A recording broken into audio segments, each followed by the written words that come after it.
This is a HeadGum podcast. Hi, I'm Millie Tamaris. And I'm Elise Morales. And this is Go Touch Grass, the podcast where we log in so you can log off. Elise and I are two chronically online comedians, and on this pod we break down the weekend internet discourse, viral memes, TikTok trends, and niche influencer drama so that you can literally do anything else.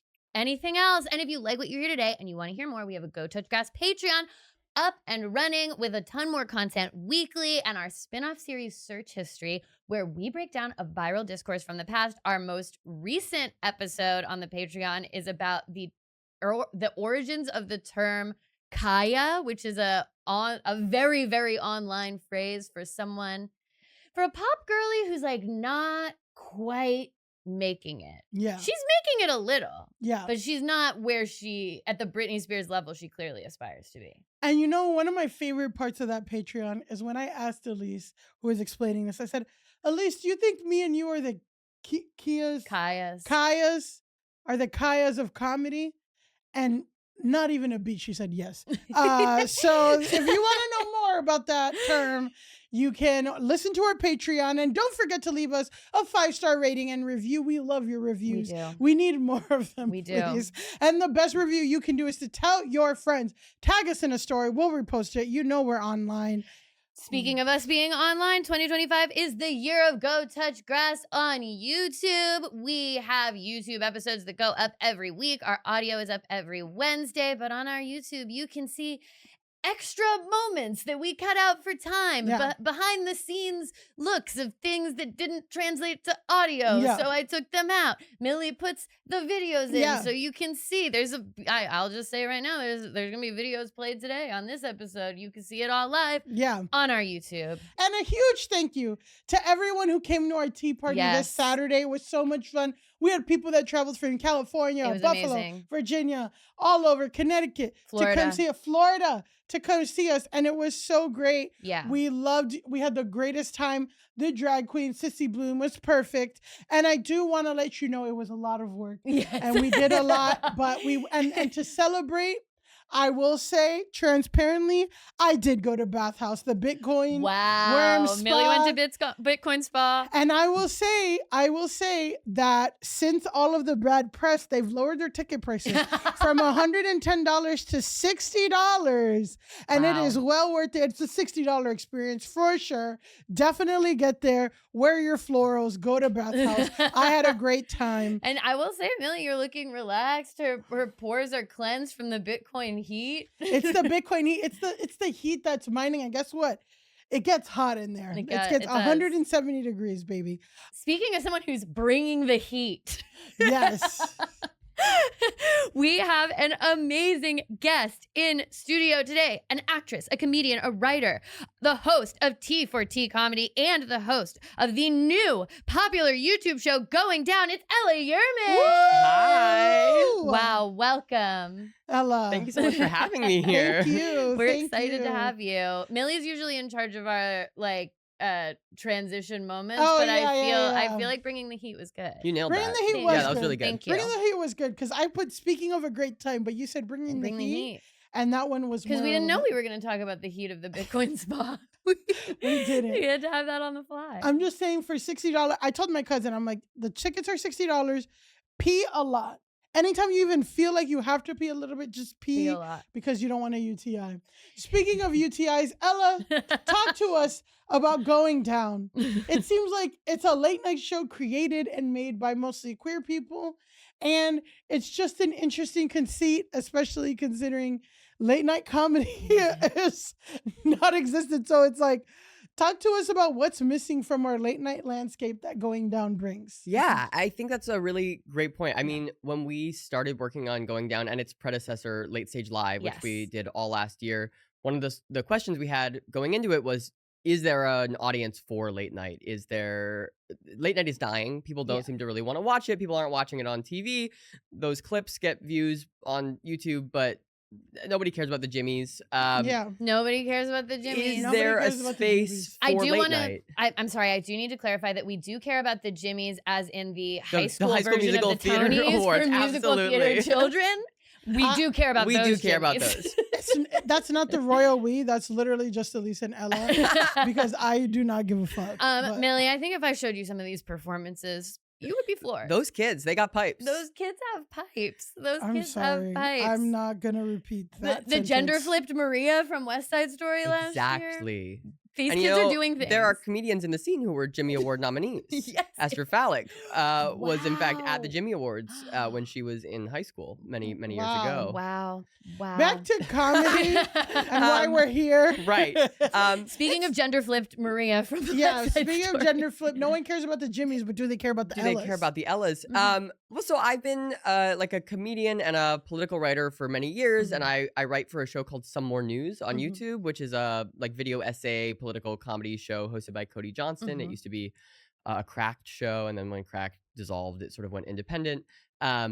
And so I've been in that kind of space for a long time, and I eventually decided that as much as I love working for Some More News, I wanted to be able to be on camera and performing, and also I wanted a chance to really focus in on trans and queer news and the politics around that. And so I reached out to Reed Pope, my head writer, and some of our writers, and we started slowly building it. But in all of that pre-production, we really weren't sure if it was going to be anything because late night is such an outdated format, and we weren't sure if it was going to interest people. But the response has been so overwhelmingly positive, and people are so excited about it that what that tells me about late night is that the format isn't broken. Yeah. It's the hosts and the content is that people are tired of seeing the same 4 or 5 old white guys talk to the same celebrities and like refuse to take a stance on anything. Absolutely. And by virtue of being on public access and YouTube, we are able to say whatever we want. There's no corporation sort of limiting our political speech. So we get to be very loudly anti-corporation, very loudly pro-queer and trans, very pro-Palestine. We are able to make jokes that I think a network wouldn't let us make. And I think that freedom really speaks to a generation of people who are tired of sort of the milieu of white guy comedy that is out there, but are still interested in sort of the format of someone sitting at a desk, making fun of the news, and then interviewing interesting people. Yeah. Totally. And I feel like there's something you guys are also doing aesthetically to set yourself apart. Like, again, the look of the Jimmys is so super polished. They're in a suit. The Jimmys again being late night. Being the late night Jimmys. Not the Musical Theater Awards. Not the Musical Theater Awards, which look amazing every year. But the look of the late night shows. The look of the late night Jimmys. I feel like that annoying girl in Princess Diaries are like, I don't want to talk about hair. I want to talk about Voltaire.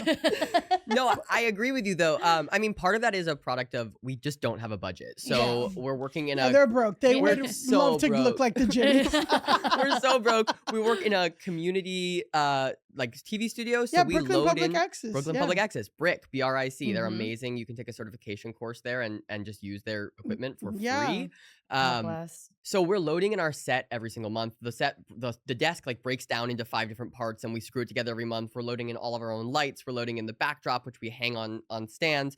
So part of the look is just by necessity we are doing it low budget. But then even as we've grown and gotten a little tiny bit of money and have been able to afford some upgrades, we really want to, I think, keep the sort of grungy, like CRT old aesthetic. And it has like a 90s public access, a Wayne's World energy, if you will. I mean, like trans and queer politics feel so punk, especially right now, given the state of the world and everyone being angry at us all the time, that I think evoking that aesthetically has been a really exciting, especially with Going Down, as we've like sort of phoenixed out of Late Stage Live. We've been really able to lean into the like janky 90s vibe. Nice. Totally. Okay, one more question about you and your work before we get into the episode. So a couple weeks ago, actually on the Bitcoin Spot episode, we had on our friend Katie Ruth Ashcraft, who wrote an article for The Guardian about nope babies, which are basically Nepo babies who come to prominence because they actually like eschew their famous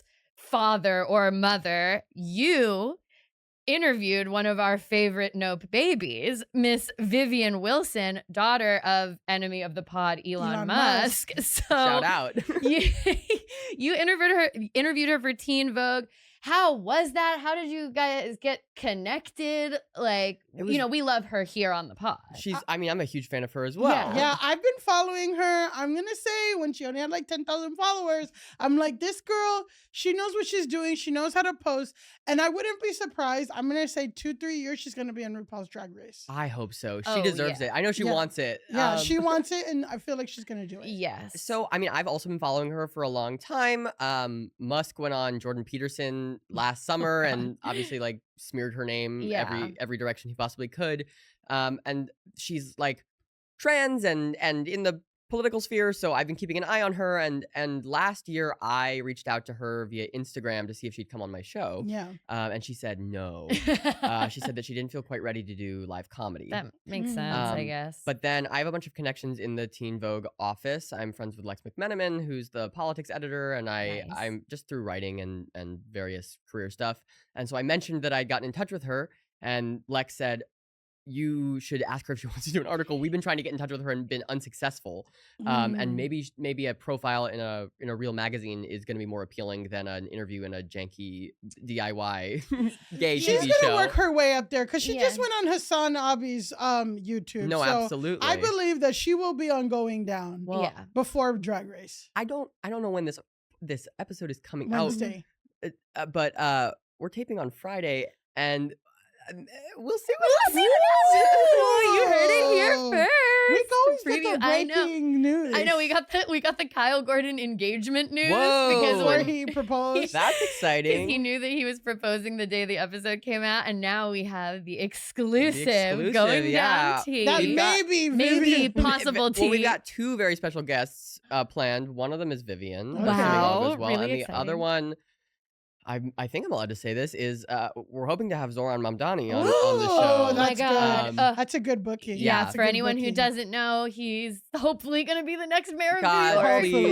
Please, we booked him months ago when he was a lot smaller, and he's since now he's on MJ Lenderman concerts and on Hasanabi as well. So it's like, we just got to hope that he doesn't decide between now and Friday that he's too big for us. No, he probably Zoran, won't. if you're listening on Wednesday, done. I'm sorry, the socialist candidate for New York City mayor, you gotta go on the trans YouTube. You gotta go on the trans YouTube show. You gotta go on the trans YouTube. Because Cuomo's not doing that, I'll tell you that. And hey, if you also want to come on any podcasts where you can just show that you're cool and online and you know about internet stuff, that's something you could do as well. For sure. If you're listening, Zoran, which I'm sure you are. My favorite, because you guys get a bunch of really good political people, and my favorite clip is when Chiose, who is I don't know if he's a state senator or a city councilman. He's a city council member. But he's his whole thing is he's Gen Z. He does really good YouTube and video series and stuff. And Chiose went on Going Down and lied to Ella and said he wasn't gay. So Ella asked him a question oh, so you're gay? And he's like, no, I'm not. And then I have never panicked harder in my entire... We've been talking about him as the gay, hip, Gen Z New York City Council member. And I we hadn't ever fully checked it. I just assumed we all... And he seems gay. He is gay. He is gay. So I went... You checked it within yourself. So I said, as a gay man, and he went, no, I'm not. And I was...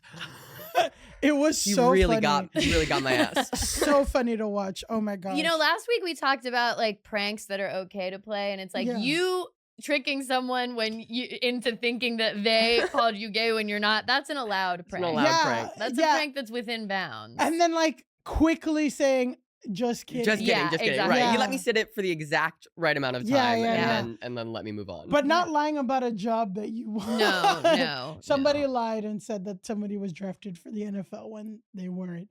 And recorded it. And it was very mean. So mean. It was really mean. Was very a lot of mean. pranks are really unkind. I know. And that's why I'm just I can't. I can't get behind them. I will say on April Fool's, my friend did what I think is the best April Fool's prank I've ever gotten, which was just that it said that they had tagged me in a story.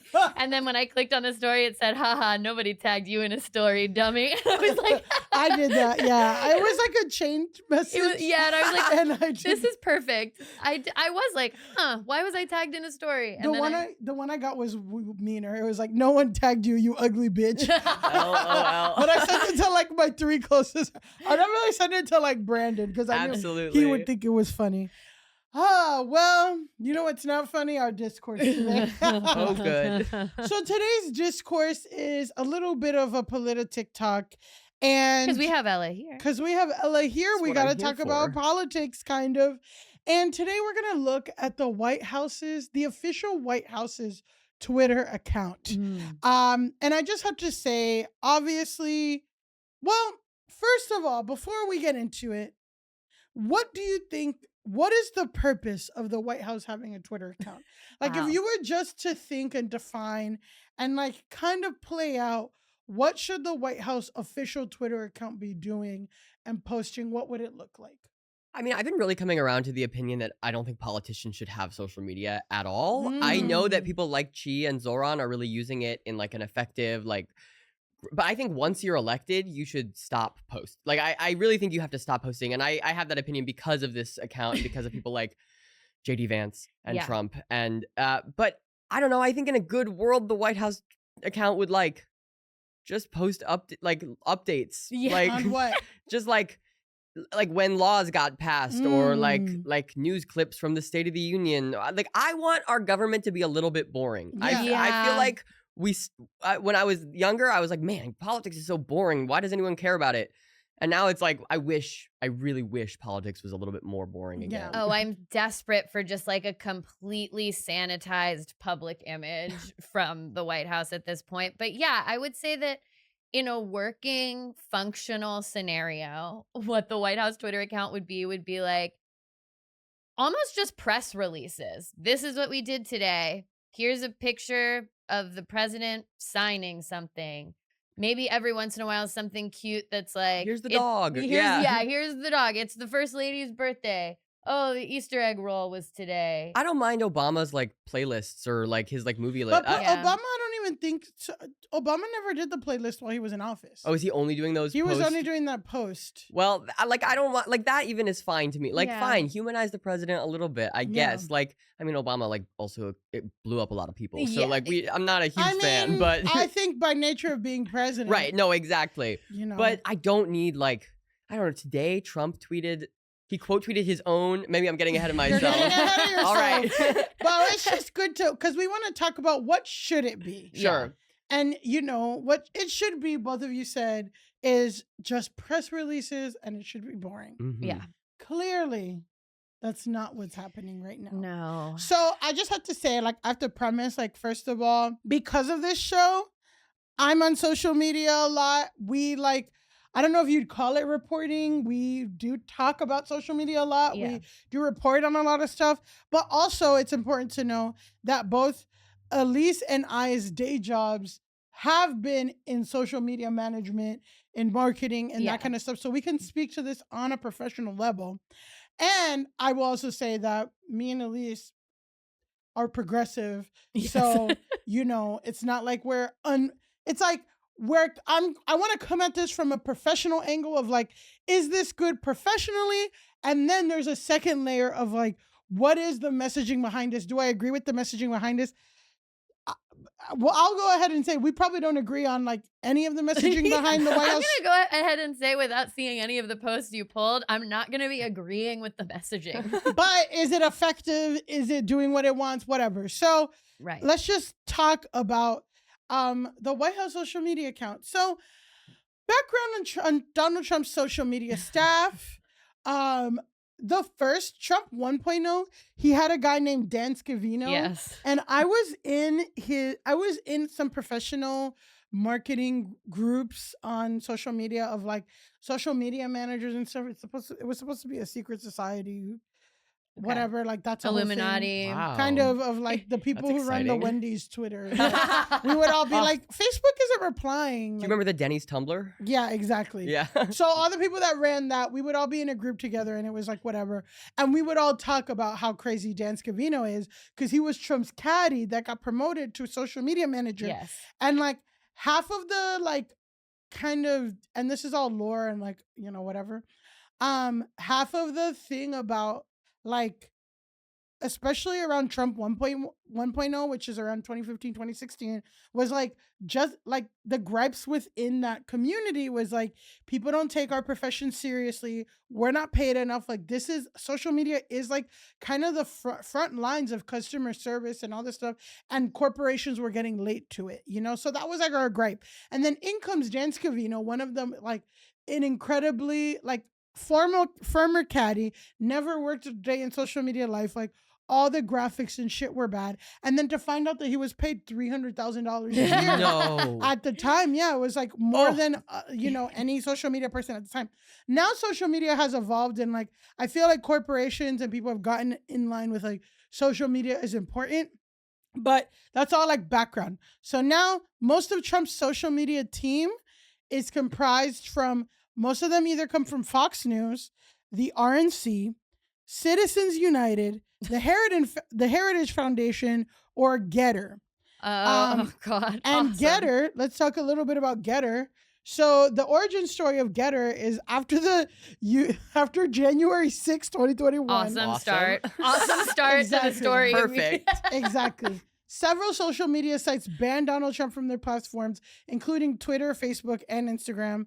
Platforms suspended Trump supporters and anyone who shared conspiracy theories and extremist content. These actions led to a big outcry from some American conservatives that social media sites and big tech were deplatforming or shadow banning them. I think this is important. I'm sharing this because this does lead into where we are right now with social media. 100%. I know. But like, it's wild to think about just you saying that sentence of where we were after January 6th to now all of the people who quote unquote banned him were standing around him at his inauguration. Well, I mean, it's why Elon bought Twitter in the end, right? It like led directly to that. Yeah. Exactly. So after the bans, Trump began to look for alternative outlets, eventually creating his own blog similar to share content that he had previously posted on Twitter.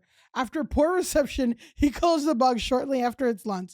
Jason Miller, then Trump's senior advisor and spokesman since 2016, for several months teased plans by the Trump team to create a social network of their own.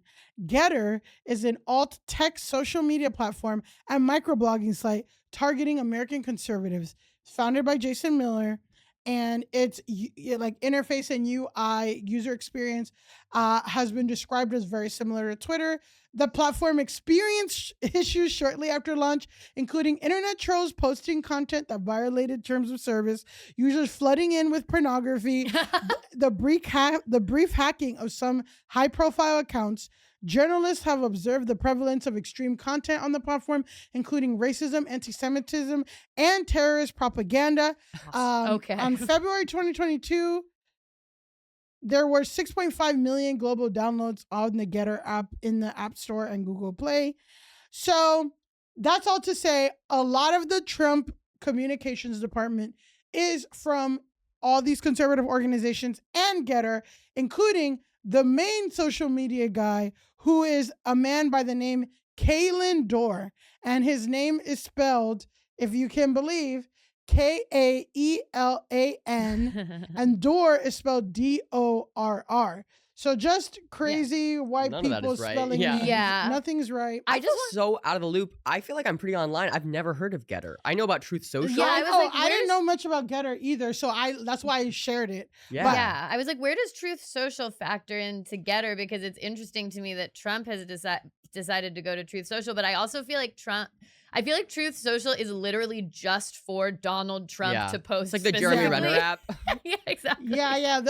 What my kind of presumption is that a lot of the Getter traffic moved to Rumble. Like Rumble's supposed to be like a conservative YouTube. Or like Kick, which is conservative Twitch. And then like, I feel like a lot of the Getter stuff moved to Truth Social, like quietly, but I don't know if people are still using Getter, but it's just interesting that a lot of the people from Getter are now serving as, communication, the social media team. So Kalen Dorr, this is his second time serving as in the White House. He's the deputy assistant to the president and deputy communications director.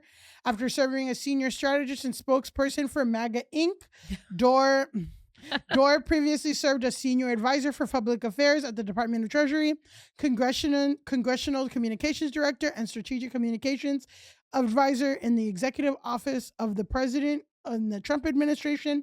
He was the global head of marketing and engagement for Getter.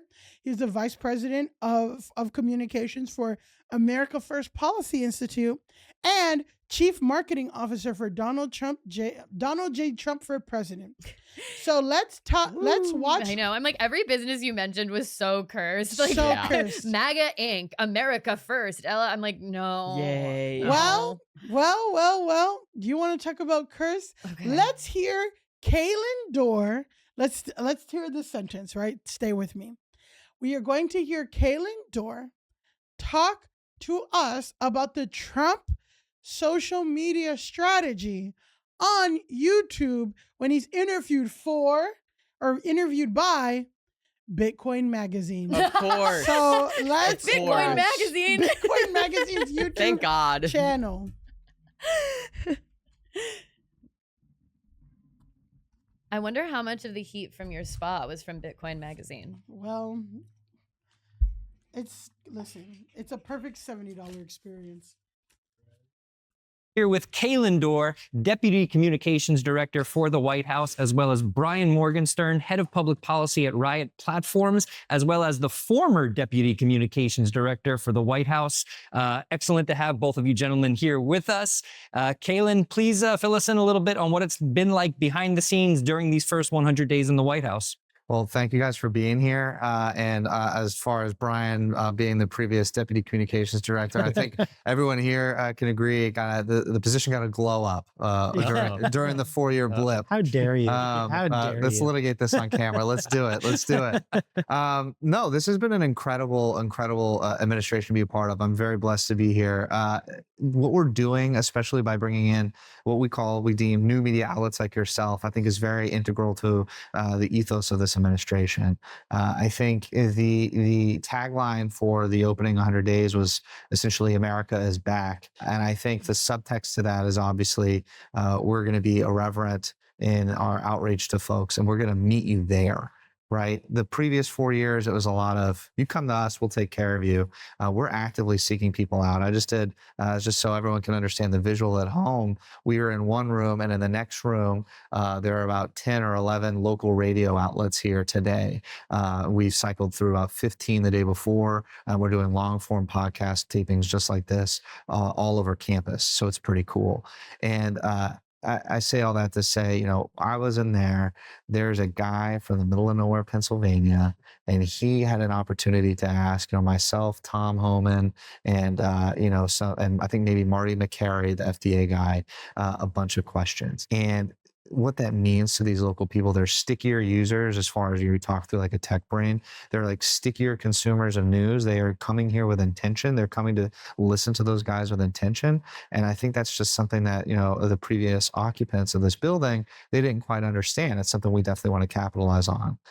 So I cannot express to you guys enough how grateful we are that you would come here and be a part of that effort today, because your constituency, Bitcoiners, at large, are kind of the people who I would say helped win us this election. They're folks who are pragmatic. They're folks who understand the size and scope of federal government should only be what it is when it's appropriate.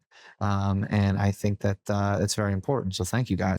I do just have to shout out the absolute swaglessness of every single person in that. It's so horrible. His sideburns make him look like his beard is swallowing his face. Yeah, he is just like the level of like malignant dorkism that was coming off of those using like text words, like what like sticky users you're talking about, like voters and like constituents in Pennsylvania, and you're using like consumer words. Like I hated all of that. I know. And also the way that he called them Bitcoiners, I was like, I don't think that's correct. What they call themselves. I don't think they refer to themselves that way. Well, there's a lot of interesting things happening here, right?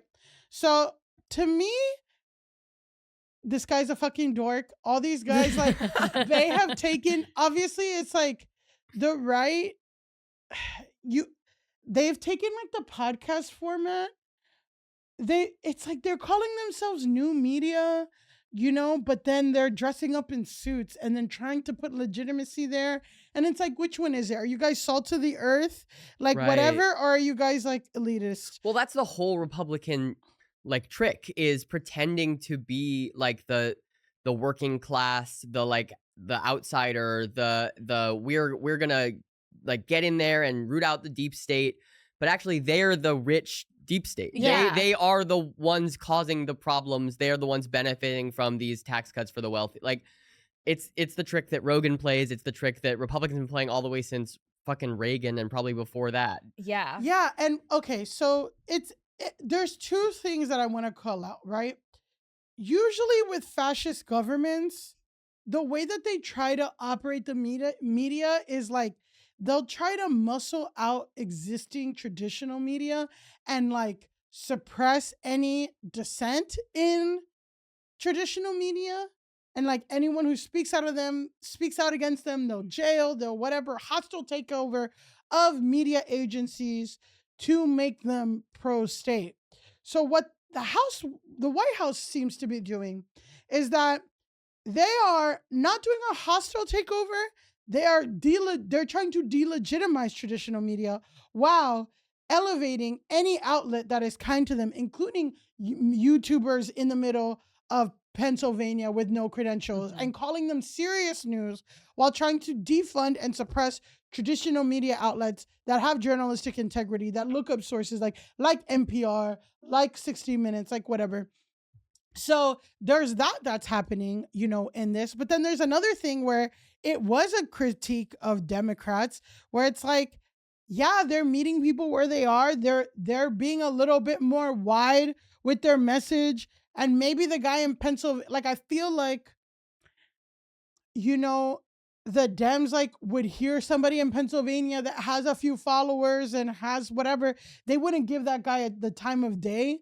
And it's like, should they be doing that? Should they have been going on more long form podcasts? And it's not even like, oh, Kamala needed to be doing it, but it was also like, yeah, like there were failures from the Democratic Party in the way that the Republicans are seeing this new media and really leaning into it, but also using it for fascistic purposes. So I just wanted to talk, chat about that a little bit before we get into. I mean, I think the Democrats have a history of being kind of slow to respond to anything. Yeah. The Republicans have this advantage where they get to be the reactionary or the reactive ones, because they don't have real good solutions. Yeah. Not that the Democrats have great solutions for anything, but the Republicans and fascists in general, their whole strategy is just sort of pointing at problems and saying, it's brown people, it's gay people, and like being loud and sort of angry allows you to be more reactive in that way. And I think there's a long history of like the alt-right using even early internet as an organizing ground. And because Democrats are so committed to their like status quo, the system works, we just have to elect the right people line, I think that makes them slow to realize that there are like non-traditional strategies or avenues to power. Totally. And I also feel like there's an element of, Democrats just, and this is another big critique of them, they have to have everything be so vetted and so polished. Like anyone that is going to sit down with the Democratic candidate for president has to go through so many hoops, when it really does seem like Donald Trump would, if Barron told him, hey, everyone, my friends all listen to this podcast, he's going on. There's also no line for him.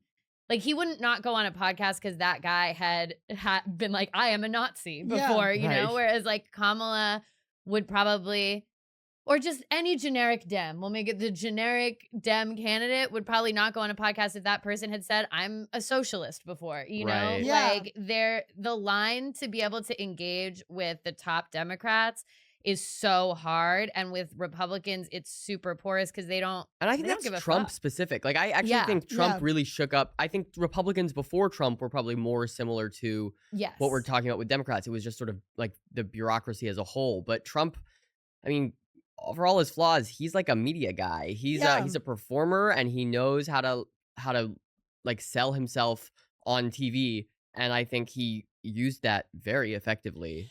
Yeah, and I mean, I think that's the thing is like, does this mean that every Dem needs to be doing all of this? But I was like, could we learn from like maybe we do need some or some representatives? Because again, this guy, you didn't even know what his fucking name was.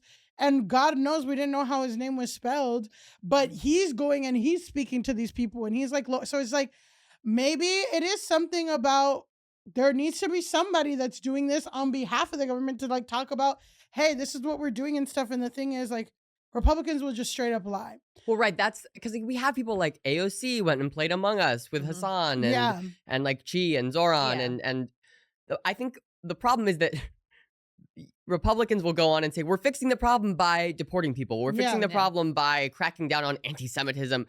What we want is Democrats to go on platforms and say, look at the things we're doing to fix the problems.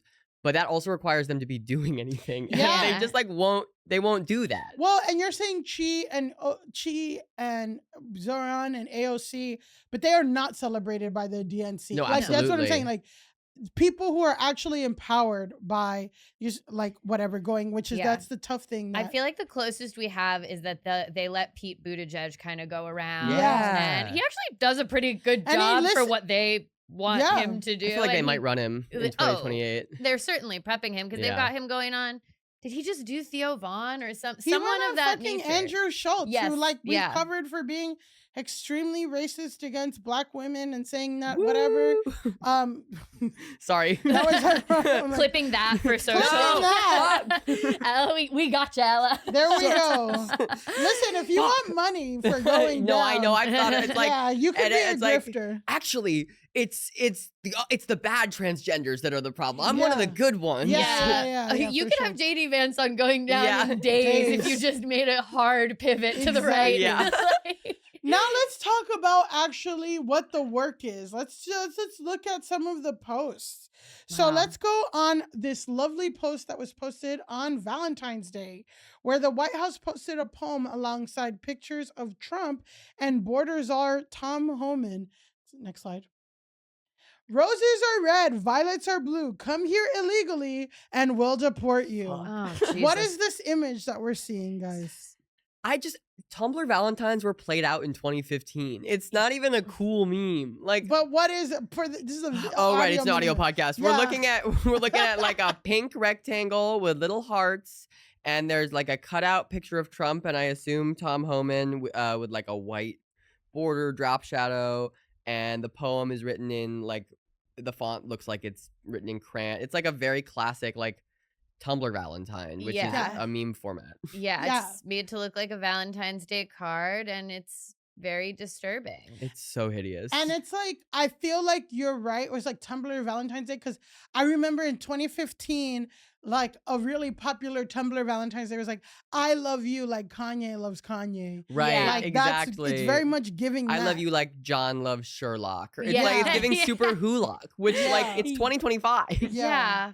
So it's interesting because, like, this is crazy, but this was posted by the official White House Instagram and Twitter account. It looks like an Onion post. Yeah. And I know that's like sort of a played out thing to say because everything they post looks like every headline. I feel like during Trump 1.0, it was a popular thing to be like, this could be an Onion headline, and now it's like everything could be an Onion headline. I'm shocked. Like I can't imagine the work the Onion writers are doing to try and get ahead of shit. Yeah, exactly. Well, literally, when I was in the bathroom before this recording, I saw a headline that was like, "Trump says he's gonna open Alcatraz." I was like, "What the fuck? What do you mean? What do you mean he's gonna open Alcatraz? It's a museum." Just stick him in there. He doesn't even know that it's like closed. He doesn't even know. He doesn't know. He just has heard that word. But it was just so crazy. So embarrassing. So again, Dore maintained that sometimes the quote irreverent tone coming from the administration is collecting with users, particularly people from the ages 25 to 34. So that's kind of why they're saying like, look, it's not what it's used to be. It's not boring stuff because we're trying to get aimed to younger people. Right. I mean, and we just talked about like the tackiness of the aesthetic. Obviously, the text itself is deeply evil, right? Yeah, like it's so horrible. That's what's also so disturbing about this stuff, that comes from this account because I have seen, I'm aware of the work that they're doing along this line. And it's like, they're trying to have this quirky, irreverent tone, and they're talking about deporting people, ruining families. This is an administration that has mistakenly sent multiple people to El Salvador and is saying we can't get them back, probably because it wasn't a mistake, but either way, quote unquote, mistakenly sent these people. Well, it wasn't a mistake on their part, but what I mean. It's not what they should be doing. No, it's not. Yeah. I'm not saying that they. yeah. It wasn't a mistake for them. They like for them. Don't think of it that way, which is why they're not pressed to get people back. But like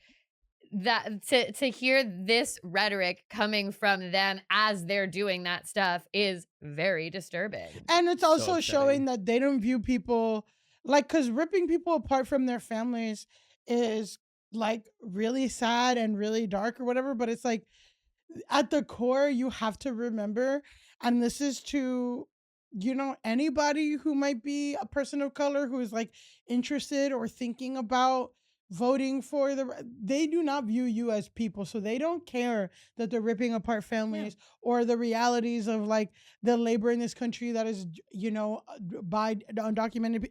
They do not view you as animals, so they think it's a fucking joke that you're separated from your family. I've seen people criticize stuff like this with like, well, it used to be that when we deported someone, we would take it seriously and we'd understand that it had to happen for legal reasons, but at least we treat it with, it's like, no, they've always thought this way. They just feel like they're allowed to say it. Like, this is how they've always treated Black and brown people. This is part of the like gloating, mean-spirited tone that was always existent in the Trump movement. That's like part of what I think attracts the people that are attracted to it. But I feel like when we're always talking about the difference between like Trump 1.0 and 2.0, 2.0 is so much of this. Like it's just this thing of like, oh, we love the meanness. We love the cruelty. We think it's funny. And part of what's funny about it to us is that it's going to upset you. And like, let's own the libs or whatever type energy. And it's like, okay, you're a sick person. So the thing about the videos that are posted to the White House social media account, what they're doing now is that they're taking clips of Donald Trump's interview. Like, so Trump could have a 40, 30, 20-minute interview with Meet the Press. They're taking 30-second clips where Donald Trump doesn't say anything, like says shit that doesn't make sense. Of course. And he's just lying on camera, and they're cutting the clips where there's no fact checking, no responses. And what I've noticed is they have a bunch, they've gloated about having at least like 40 related Trump accounts. Like, so not just the White House official, but they have all these different sub accounts. And one of them is called Rapid Response 47. And it's the official rapid response account of the Trump 47th White House, supporting at POTUS America First Agenda. This is the bio of Rapid Response 47 on Twitter. And holding the fake news accountable. And from what I see is like any criticism or anything where Trump looks bad, it is just this outlet's job or this page's job to always like make Trump look good, to push anything that makes Trump look good, whatever. It's verified, has the White House logo, has almost 953,000 followers. Right? That makes sense? I'm not looking at the number, but that sounds correct. Almost a million. Almost a million followers. Almost That's a lot. million. And what they'll do is, so they post videos that are so cut and doctored, like the one I'm about to show you. Good. And then the official White House Twitter account will repost it from their account. Great. So let's watch They're just like generating engagement for themselves. Well, great. It's like when I post a character video and I commented on it, and I comment on it from my open mics. Exactly. Account. Like Going Down will post a clip and then I will share it and I will tag Going Down so that they can repost my story. Exactly. Yeah. You're creating a loop within yourself. Look at all my fans. It's just me. So, yeah. On some popular items, tires, strollers. This is such a disaster. Yeah. Because she says something in the beginning. Prices are already going up on some popular items. Tires, strollers. This is such a dishonest interview already. Prices are down on groceries. Prices are down for oil. Prices are down for all energy. Prices are down at tremendous numbers for gasoline. And let me tell you, when you have the big thing, what he did, he spent like a stupid person, which he was, but he spent like a very stupid person. And that was bad for inflation. But what really killed us with inflation was the price of energy. Prices are already going up on some popular. He's talking about Biden? He's talking about Biden. And basically, this is from Meet the Press. It's just a Sunday show. So it was just, it was reposted. And then it says, okay, so the white rapid response tweeted, "Meet the fake press. Quote, prices are already going up, quote. At POTUS, this is such a dishonest interview already. Prices are going down on groceries. Prices are down for oil. Prices are down for all energy. Prices are down at tremendous numbers for gasoline." So what's interesting is, and then you can go back to this deck, is that the responses to the rapid response that has been reposted by the White House are this. "Prices are up, you liars." Another one says, "Groceries are up. Home goods are." These are all commenters that are responding to the And they're video all verified. and they're all Blue. verified. They're paying for Twitter. So they're like, home goods are up. Gas price was cheaper last week than this week. The power company is raising the rates again. And then one more quote, this is another verified person saying, "I don't see food prices going down at all." Which areas see it? Can I just say that this person's handle is Rabbi Musk 69? Well, I just think it's important for us to hone in on Rabbi Musk 69. I wouldn't be surprised if Trump really he's so wrong all the time these days, and we've just spent 4 years like being like, Biden has dementia. Trump's just as old. Like, I wouldn't be surprised if Trump really believed those and is being fed lies by the many eviler people that work around him, but he might really think that prices are down all around him. He's so addled. It's alarming. And like, it's funny because this round I've been not engaging with a ton of media where I can like see or hear him. That's really I would just beautiful. like read what he says. So this is the first time I've kind of seen him visually in a while. And I'm like, Looks bad. He looks fucking horrible. His hair was crazy. Not even like in the like his toupee way. I mean that like it was not combed on the side. Yeah. He's hunched over. He's looking red. Such a dishonest interview. He's such a dishonest. Well, it's so crazy because I wanted to show that video because that's like the splicing and dicing that they do. And then they post it on rapid response. They get a bunch of comments. And then the White House Twitter will be like, wow, the White House social media account has raised engagement by 50% compared to the other. And like, that's kind of what they're doing. So they're doing like a rage bait play. I feel like that is, so speaking of rage bait, here's the pinned tweet. Oh. The pinned tweet on the White House social media page, which is this.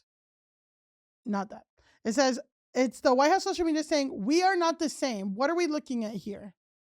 On the left, it's two images. On the left, it's Trump in the Oval Office with Rachel Morin, who is the mother the mother of a woman who was raped and murdered by an illegal immigrant in 2023. Right. That's who's Trump's meeting with. I see. Oh, and on the right, it's Chris Van Hollen and I'm Kilmore Abrego Garcia. Thank you. Who is the American, maybe not citizen, but non MS-13 gang member. Yeah, who was deported to the El Salvador prison. Yes. Which like I had criticisms of Van Hollen going to El Salvador because I think a lot of what the Democrats do is kind of performative, but it was cool of him to do this. Yes. Yeah. On like a human level. Yeah.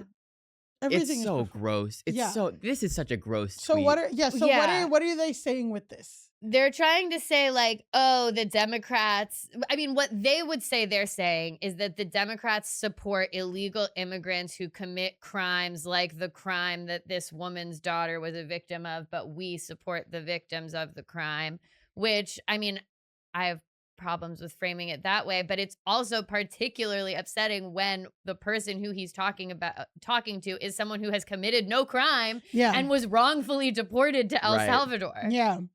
and they tagged. So it's again this They like tagged the senator. They tagged the senator Chris Van Hollen, and it's again it all goes down to rage baiting, like this punitive punishment focused fucking shit that they do.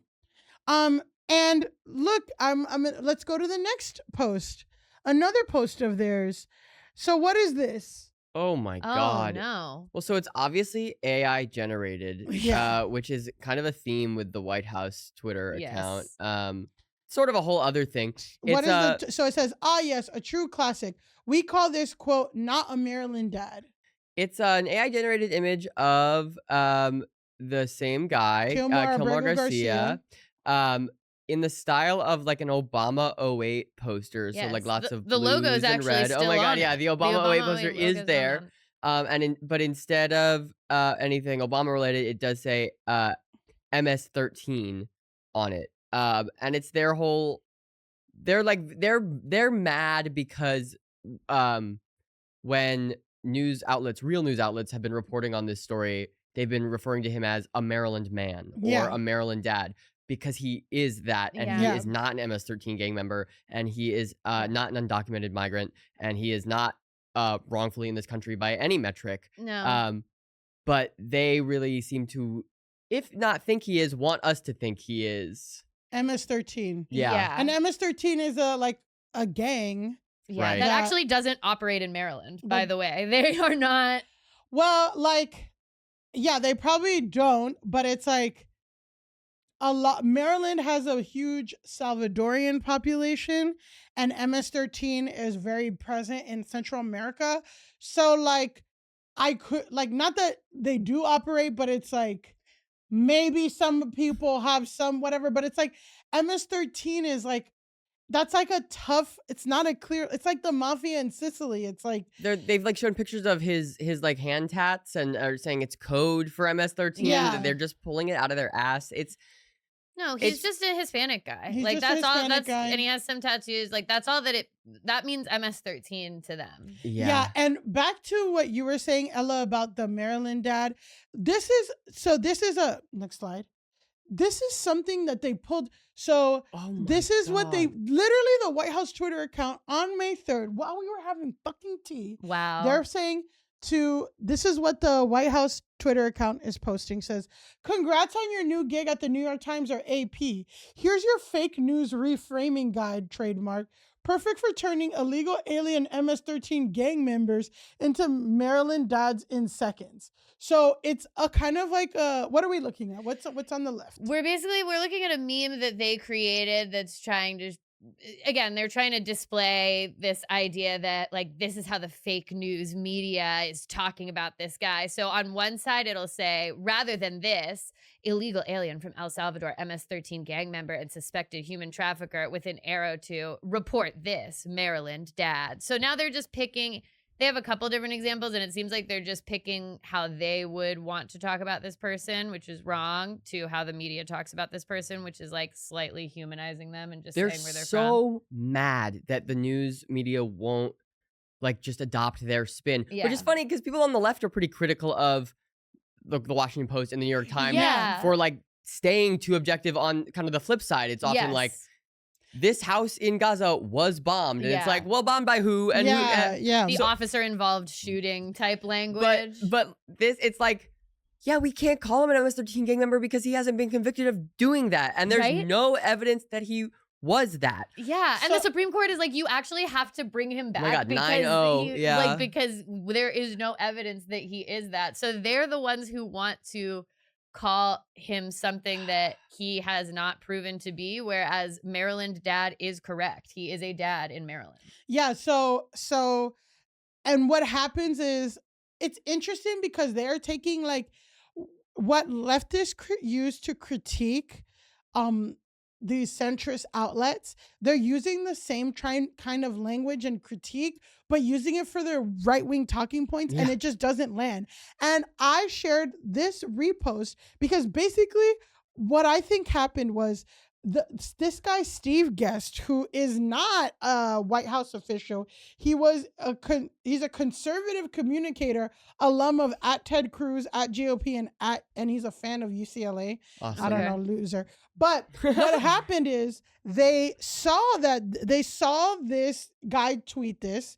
It goes in line with what they're saying. The official White House Twitter account retweeted it, and then used it to make a meme that supports their thing. And again, tell me, okay, if this tweet was fire, if it went viral, it got 1,000 likes. Right. And this original tweet that they're basing it on is basically just this guy posting screenshots of news media. Highlighting the way they're describing these people. And it's all just a Georgia man has been indicted, or which wife is just of pretty deported standard news language. Yeah, like there's nothing to be mad about with this, but yeah. Like, from my understanding, a Brooklyn man, a Georgia man, a Maryland man, usually the article says their names, and they right, the next paragraph in each of these.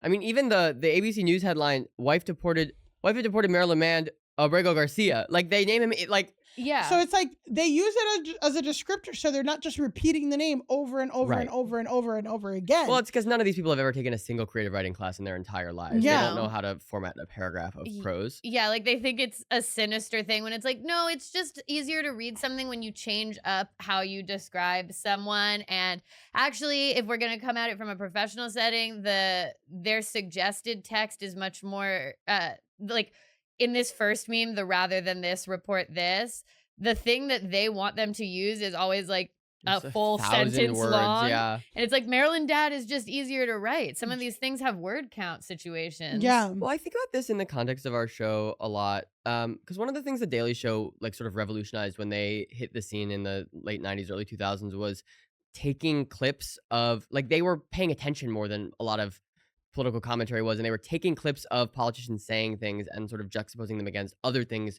those same politicians were showing hypocrisy. Yeah. Mm-hmm. And I think you could do something like this with this, where I could go through the White House Twitter and copy edit their own tweets, or play this game back at them if I wanted to. But they're putting out so much content that muzzle velocity. That I'm right. It's I just don't have the they're doing it because they know they're just gonna wear me. I don't have the energy to go through and play that game with them anymore. Totally. And there's no way for, once they put this out, this goes out. You're not going to guarantee that anyone would see the correction, even if a community note gets attached to this. I don't think that those are actually effective. And if you quote tweet it and you debunk everything that this says, or you quote tweet the Donald Trump clip and you debunk that he says the prices are actually going down, there's no guarantee that the same person who saw the clip are going to see the correction. Yeah. So it gets to just kind of go out. And that's, I think, a danger with the social media effect on the news is, I mean, the death of journalism and of newspapers is obviously a huge problem. But I think even if newspapers were at their height of their strength, they can't react fast enough to fake news can get out there. You can just lie. Yeah. And once it's had 1 million views, even if every news outlet in the world reports, hey, this isn't true, 1 million people have seen your lie. Most of them will not see the correction. Yeah, it's really damaging. Yeah. So let's look at this next picture from the White House official social media account. And it's a repost of Donald Trump's Truth Social, I think. Yes. Awesome. And what are we looking at here? It's an AI image of Trump as the Pope. And this is from May 2nd. So that's right after he died. I know, that's so funny to make an AI of yourself of somebody after they died. And also after when the other thing that's going on online at this exact moment is that everyone's joking that JD Vance killed the Pope because the Pope had just met with JD Vance before dying. It's very funny for Donald Trump to post this insane AI. The Republicans are still somehow managing to present themselves as the party of Christian values while being helmed by the most sacrilegious man to ever walk the planet. I just don't understand how their voter base doesn't see the dissonance there. I think that they're he might not be religious, but he's gonna push our agenda ahead, which is all they care about. Speaking of agenda, let's see this clip. And we'll just look at this video real quick. It's like a minute long. And it's I can't wait. I'll read the caption and then we'll watch the video. And this is from the White House social media account that says, DEI was garbage. We lit the match. Men and women's sports question mark delusional. So we shut it down. This isn't radical. It's just common sense. Fire American flag emoji. Now, what do we notice? M dash.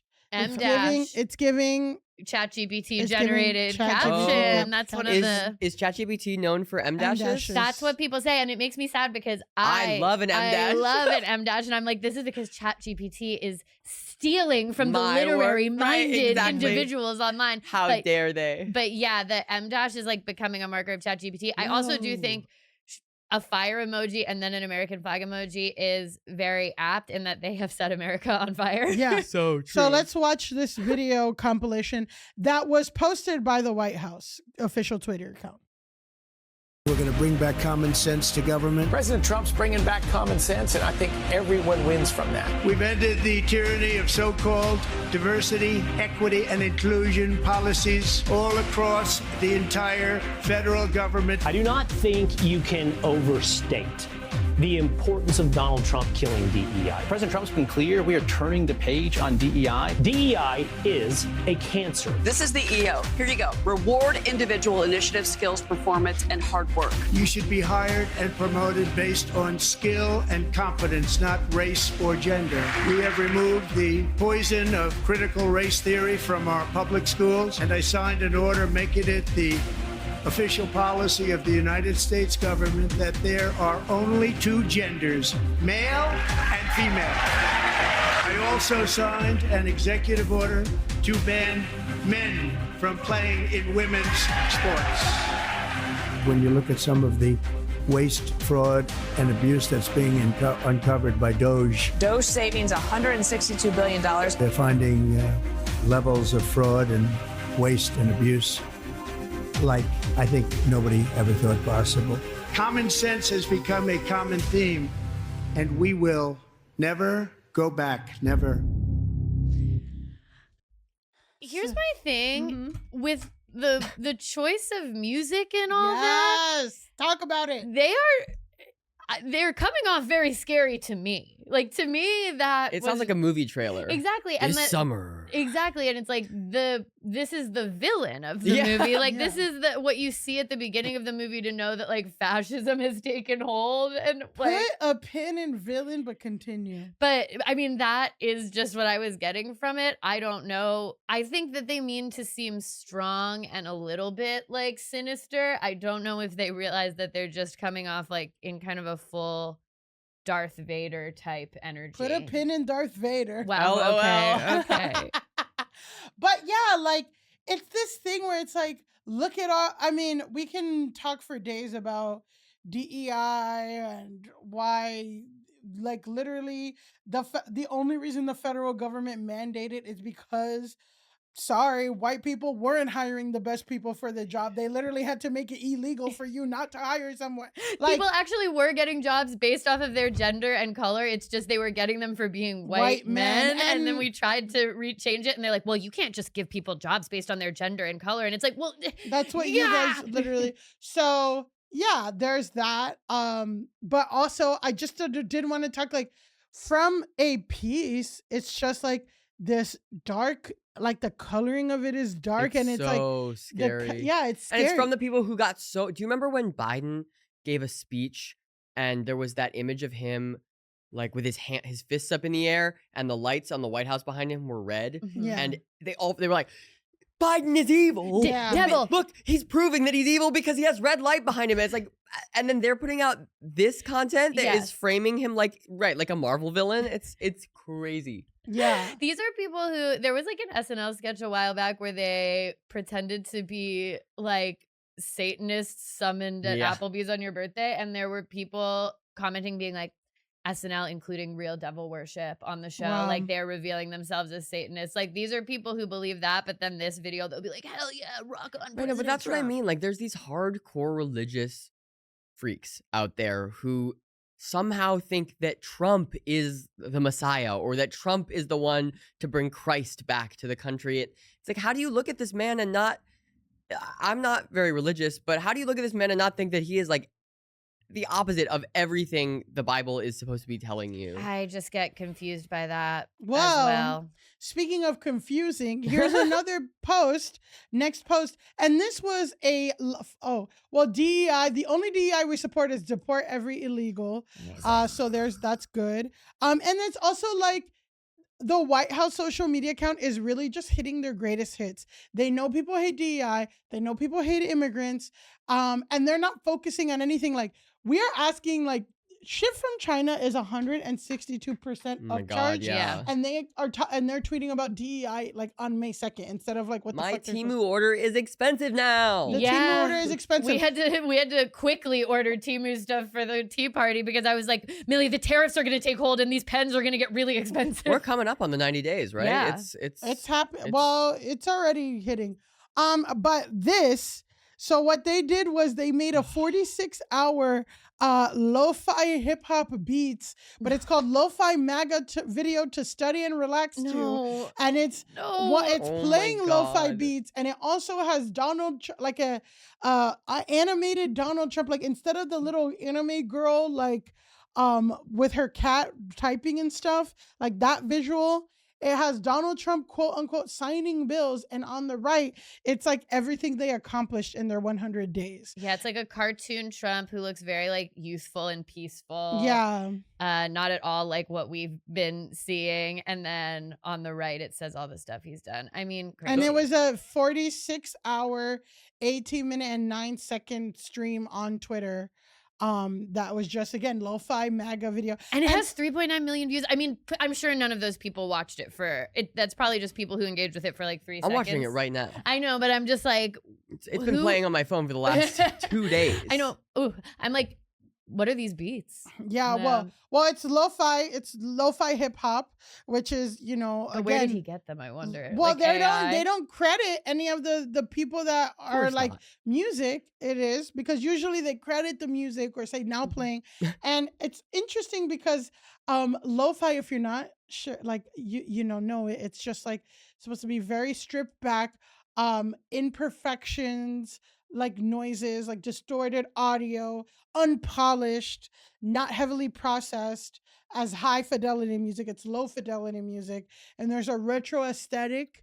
Is and I'm just what like, FI stands for? Fidelity? Fidelity. I learned something today. I know that's low fidelity audio music. I But learned that today. I'm just like, there's some symbolism here about like not being polished or whatever. Yeah. Anyway, okay, I'm just gonna wrap this up. So May the 4th. May the 4th. May the 4th be Star with you. Wars It's a Day, Star right? Wars Day. Is it an official Star Wars holiday in the Lord? No. It's just, instead of saying May the 4th be with you, it's May the 4th. And a lot of Star Wars fans have used it to make it Star Wars Day. Yeah. So the DoD posted 100 of their accomplishments to the sound of Star Wars music. Cool. Cool, whatever. So cool. Yeah. But the White House posted this picture, which is what?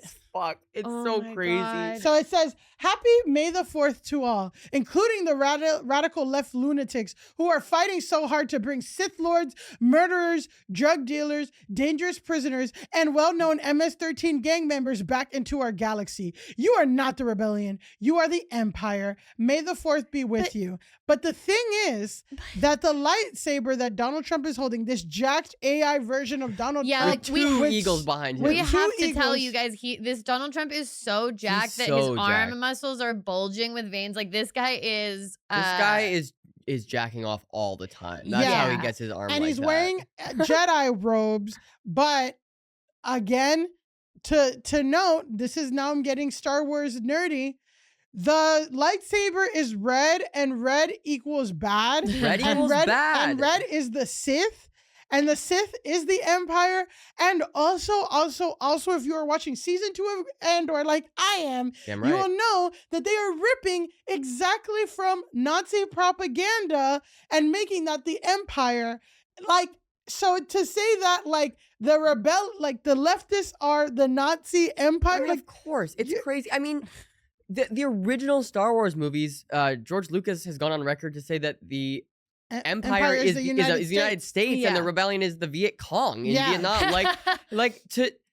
I mean, you are not the rebellion, you're the Empire is just something that people have been saying about Republicans for years. They just, it's like I'm rubber, you're glue level of rhetoric. They don't know. They don't know how to invent their own insults. They just take and reflect back without thinking about what they're saying. Yeah, it's just crazy for an official communications arm of the United States of America to say you are not the rebellion, you're the Empire to anyone else. Right, you are the president of the United States. The United States is currently still probably the #1 global superpower in the world.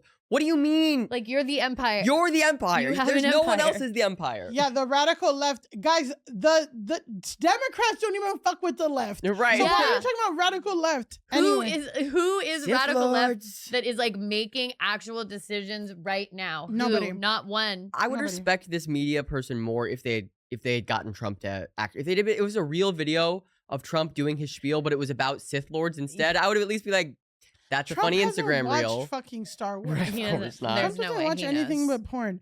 So here's the thing that's interesting, right? Is that the White House official, Kaylin Dorr actually reposted this thing, and it was like, because it's the first 100 days, and he's talking about 100 days of breaking the internet, and it's a link to this article, and basically it's just saying like, in the first 100 days, the White House social media account has gotten more than 2 billion impressions, and add that data to the 40 affiliate accounts and the number grows a lot. And basically they're having like all these new followers and all this engagement and blah, blah, blah.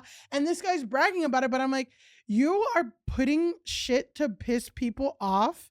You are posting it and then you are getting people pissed off and then people are responding to you and then you're using that to brag that it's successful. And also, like, you're a government fucking official. Like, it's like, this is like a conversation I would have at a party in Bushwick where it's like, yeah, man, my recent reel really broke 100,000 views. like, yeah, my engagement's been kind of down lately, but I really think it's going to go up during Pride Month. Like, I'm probably going to get booked on a few more bar shows. Like, you run the White House comms. Like, what are we, who cares? You guys literally could take down your Instagram. It would mean nothing. You could do whatever you are the you president. Wanted. You're the president. You are literally the Empire. You are the president of the United States. But it's this weird obsession that these people have with being good online, which is like why Elon Musk bought Twitter, to like ensure that people see his tweets. And it's kind of this same mentality. Like, they want to own people. They want to laugh in people's faces.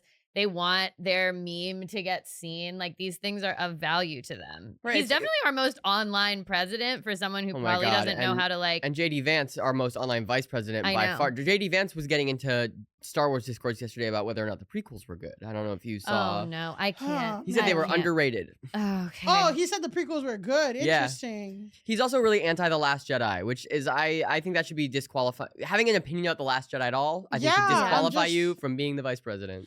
Okay. Well, speaking of rage bait. Oh, good. We are going to move on now to our final segment. This is our segment called Grasshole of the Week. Ella, this is where we declare the person, people, places, things that need to log off the most.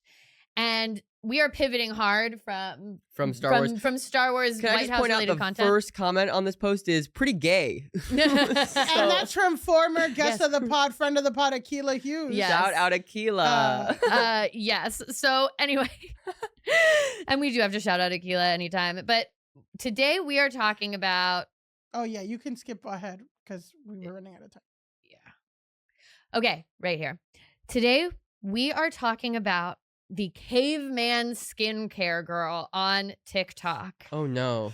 So before we even get into this, do you two find yourself susceptible to skincare trends online at all? I've already said on this podcast that I very much am. I was putting Vaseline on my face for a little while. Yeah, I feel like if somebody says something works, and it looks good, I'm gonna try it if somebody's struggling with the same thing. I am so luckily exempt because I am too lazy to really have any kind of skincare routine at all. I sometimes look and I go, wow, I wish I had the time and energy to do anything. Does it take as long as you think, Ella? I believe you, and one day I will Yeah. I will put the effort into building a very light routine. Well, honestly, Ella, maybe you don't have to, okay? Because today I'm going to introduce you to 22-year-old influencer Tia Zucker.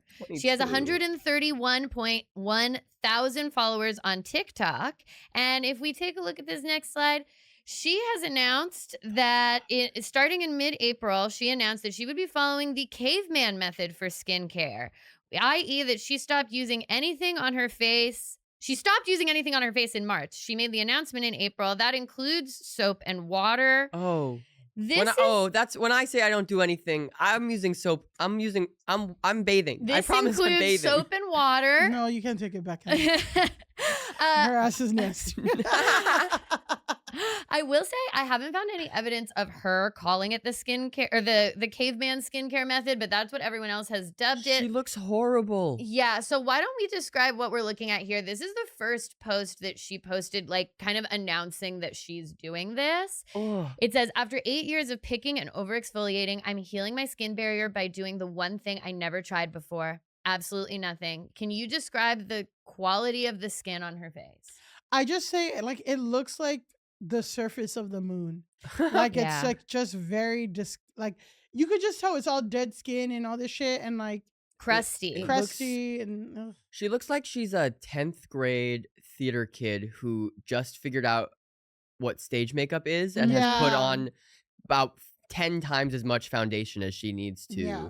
And then has done a whole show. And so now it's sort of like it's flaking off. Yeah. Yes. I feel like if I stop talking about the if I, like, Jimmys for 1 second. she looks like a The Jimmy Jimmys would never Award allow that. contestant. I feel like if I like scraped down her forehead with my fingernail, like an inch of gunk would come there would off. be gunk. So Disgusting. I will say to everyone, we do always put any relevant photos on our Instagram account the my day of the God. episode. You might want to take a look at these, but maybe not while you're eating lunch, No. because Ugh. was putting together this episode and I was getting really grossed out. Yeah. So, okay, so you're probably wondering, why would someone do this? Let's actually hear in Tia's own words in this next video.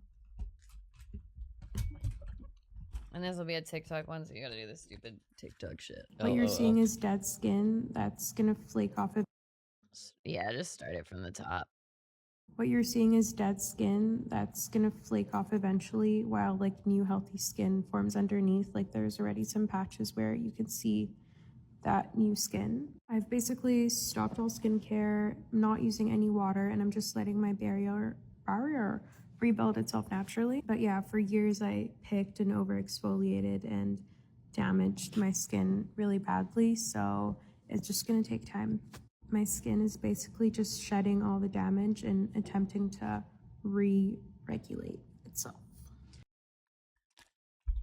It's amazing to me the stuff people can convince themselves is science. Like, lady, if people's skin was supposed to look like that, it would. I want to be sympathetic to like everyone has their own skin stuff, their own health stuff. Maybe what she's doing now is fine, and it's the things she was doing before that like really fucked her skin up. But you don't gotta post through it. Yeah. Oh my God. Well, that's the difficulty is also if this was an instance of her having some kind of very hyper specific skin situation that was going on that required this, it's different than her kind of presenting it as like general advice that anyone could do to reset their skin is not get even water on your face. I'm like, you're not getting water on your face in the shower? You have to feel the rain on your skin. Right. Yeah. No one else can feel it for you. Yeah. Only you can let it in. But she's not. But that's the thing too. It's like, so you were doing a lot and the response is to do nothing. It's just reminding me it's giving anti-vax. Yeah. It's giving The raw milk. the raw milk of it all. And it's like, actually, like, you can scale it backward. Like, actually, most dermatologists will say you should just wash your face and use moisturizer. Right. Yeah. That's like it. You gotta wash your face. I mean, there are plenty of reasons to scale back a skincare routine, but to say no water and also to develop what is clearly a layer of crust all over your entire face and say, no, this is correct. This is the way it's supposed to be. Very disturbing stuff. So obviously this goes insanely viral. She makes this announcement. She posts the picture I showed you with her face. And then she has this reply talking about why she had stopped washing her face. The initial image that I showed you guys has 9.8 million views. God. The video we just watched has 10.3 million views. She's got another update with 13.5 million views. Basically, anything that she does that directly references this is getting anything in like the 10 million plus view range, whereas her other videos will get maybe 1 million. And I feel like that's a boost in general from people who are trying to see the situation. So now she's incentivized to keep doing this. Exactly. So I did want to ask, Ella, would you stop washing your face and develop a crusty outer layer to get 13.5 million views for going down? You know, when you put it like that, I know. 35 million views is like a lot of views. I know. When I'm thinking about what our YouTube can make, and we both got 13.5 million views. 13.5 we gotta million on a live in the YouTube video. world. Don't you have a partner? Right. Like, Yeah, my girlfriend would be pretty upset with me. Yeah. She's upset Yeah. with me now when I do things for views, like have an opinion on Twitter, like let alone. Yeah, maybe the answer is no. It's tempting. It's tempting. You thought about it a little longer than you probably should have. But no, million, I think I want to wash my face. I know. I do think at the end of the day, I want to wash my face, and I want. I sort of want to wash my face right now. I know. having Watching seen this, it. Yeah. I'm like, okay. So, this is from People Magazine because yes, she did do an interview in People. We'll put a pin in that. The Caveman inspired trend was something she experimented with in the past, but she fully committed to a zero maintenance lifestyle earlier this year to regenerate her skin, which has gradually taken on a textured, discolored appearance that has caused alarm among millions of TikTok users, many of whom have gone as far as diagnosing Zucker's skin condition upon a glance. So that brings us to phase 1 of the discourse is people being like, oh my God, this is scary. Phase 2, now the TikTok dermatologists Or like, are weighing you are in. unwell. Exactly. So I watched so many videos that are just a dermatologist that starts with, so many of you guys have been tagging me in the comments. So here's one such video that we're just going to watch. My skin is basically just shedding all the damage and attempting to re-regulate itself. Hi, my name is Dr. Rubin. I'm a board-certified allergist. I've been tagged many times in her videos asking my personal opinion, and I'm not her doctor. I can't give you specific medical advice over social media, but what I can say is that this caveman method that she talks about where you do nothing to your skin is not generally recommended for most people. If you do not do anything to your skin, you don't clean it or anything, you could increase the risk of developing something called dermatosis neglecta. That's essentially where you get this buildup of dead skin cells, oils, bacteria, and potentially fungus that causes this greenish yellow plaque that sits on your skin. And if you take isopropyl alcohol or a mild soap and are able to wash that off, it'll get rid of that type of debris. Now, in my field in allergy, sometimes we have to tell patients, if we're not sure what is causing a rash on their skin, to stop using the skincare products that they're using and then use a mild soap or cleanser and potentially some topical medicines to calm down what is going on. And if we don't have access to things like patch testing, we may have to methodically figure out what are the potential substances that could be causing those issues, and we have to kind of hit a reset button. But I never tell people, stop doing every single thing and don't even wash your face, because that could end up leading to that dermatosis neglecta. Fuck. Yeah. So a bunch of dermatologists came on and said she got dermatosis neglecta. Yeah, to say this dermatosis neglecta, which is something that you'll often see in like people experiencing homelessness for long periods of time. Yeah, for sure. Yeah, like people who actually can't wash their face because of some sort of circumstance, but she has said like that the only negative thing that she's experienced with her skin is called retention hyperkeratosis, which the Cleveland Clinic states is a condition that occurs when skin cells don't shed properly from your skin's surface, causing acne. So I think she's maybe saying that's what she was dealing with before, but she's trying to say my skin's actually fine. It's just a little dry. She's wrong. Yeah, No. she's wrong. So this starts going around. Everyone's going like, oh my God, she actually has a fungal infection. Her face is this, her face is that. Meanwhile, our girl Tia is still posting away. If you go to this next slide, that's her 7-week update. Oh my God, she ran a fucking race. She ran a fucking marathon. Infection. Oh my God, her being from Montreal explains it though. Yeah, she is Canadian. So yeah, we've got the 7-week update on one side, and then she's running a marathon in this other picture, and you can see that the search term that pops up for this is fungal infection.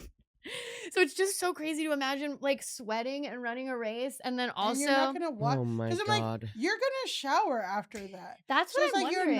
you're not washing your face. You're not gonna wash your hair. Like, so you're washing everything, but you're not washing your face. I know. She looks like she took a mud bath. She looks so unwell. So that is a very interesting point, Ella, because that brings us to the final phase of this discourse, which people start asking. Is this rage bait? Oh, fuck. Did I get got? This real?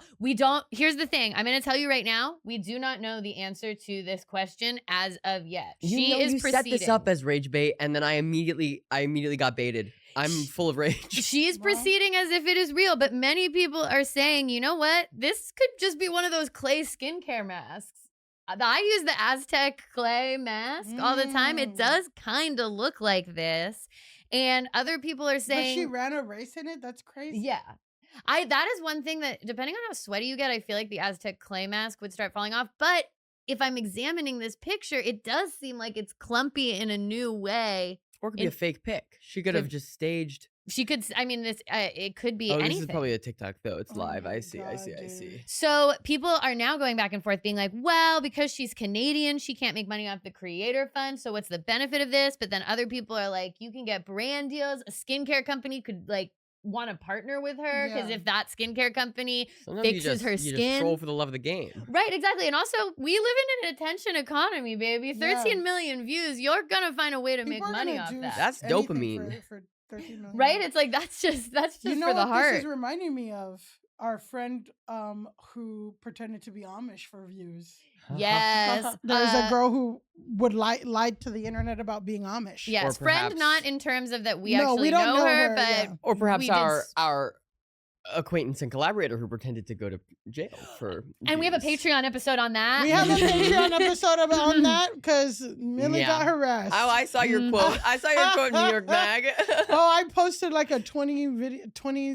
It's in our Patreon and it's behind a $10 paywall, but somebody did lie to go to jail, and the story ended with he did spend a night in jail. Good. Honestly, you know what? Good for him. Yes. Whatever. And so who knows? Maybe this story will end with she actually does have a horrible rash. Dermatologists neglecta is giving vagina dentata. Yes, it really You're right. is. Yeah. It really, really is. I do love when it like some medical terms are so there's no way I could possibly understand what this is referring to. And then dermatitis neglecta, I'm like, oh, so that's from not washing your face for a really long time. Yeah. So where does this stand now? Like I said, she did do this interview in People that came out yesterday. So it'll have come out 3 days ago for the people listening to this. She says, again, that she doesn't have a fungal infection. She clarified she does not have a fungal infection, but she has experienced some dryness, which I think we can see here. She says she has a dermatologist who is a family friend that totally supports what she's doing. Oh, cool. Yeah. Cool. And she recently started rinsing her face, though. So sometimes some of the discourse has gotten to her. She has started rinsing her face with water, and she may introduce moisturizer soon. Other than that, she says her skin is doing amazing. Actually. You're not going to do soap, though, first? No, just water. Soap? Just water. Very upsetting. It's very upsetting. And so we must say to Tia Zakar, whether this is real or not, if it's not real, for the crime of not washing your fucking face and posting it online and thinking that that's good advice to give to other people, go touch grass. Or did I say not real? Yeah. What did I say first? Okay. If it's not real, doing this and making yourself look nasty and having clumpy, crazy skin for views, that's a go touch grass. Yeah. And if it is real, it's a go touch grass because, lady, why are you documenting your gross, nasty face? Like, if you are going to show up at the end of this as a beautiful swan, just do this in private and then do the And then full show up as a video beautiful swan. as a beautiful swan, say this was me for months, I didn't wash my face, and look, it worked, I'm glowing now. But the 7-week update, all of this stuff, only for maybe your skin to be worse off and or neutral at the end. We have to say, Tia Zakar, go touch grass. And that's our show. That's our show. Ella, you were an amazing guest. Amazing guest. I'm so glad to be here. You guys are amazing hosts. We love you. We love going down. We love all of it. We love going down. Jesus. It's a good name. Ella, for our listeners who now want to be going down on you. Yeah. Everyone goes down on you. Everyone loves going down on, with, near, by Ella. Yes. Where can they find you, the show, and all things Ella, all things going down? Where can they find it? You can find me. I'm Ella Yurman, ELLAYURMAN, on Instagram, Twitter, TikTok, Blue Sky. I just found out there's an r/Ella Yurman Reddit. I'm not involved in that, but it exists. Okay, that's huge. And it's not snark. It's not Ella Yurman snark. It's not Ella Yurman snark. Thank it's God. like people being like, why isn't Ella doing more reels? Yeah. And then you can find my show. We're Going Down Show on YouTube. We're Going Down the Show on YouTube. We're going down patreon.com/Going Down Show. Going Down TV on Instagram and Twitter and TikTok. Support us on Patreon. Check out the full videos on YouTube, and we post clips on Instagram all the time. Beautiful. And guys, you can find kind of all those same things from us at Go Touch Grass Pod on everything. Yeah. YouTube, clips, you can find it all there. And you can follow me at Millie_Tamaris on Instagram and TikTok. And you can follow me at Millie Tamaris on Twitter, Blue Sky, everything. I don't know. I know. I'm Elise Navidad on TikTok and Pandalise on Instagram. And until next time, go touch grass! Woo! Woo! Okay, sorry. No, we did it. That was a HeadGum podcast.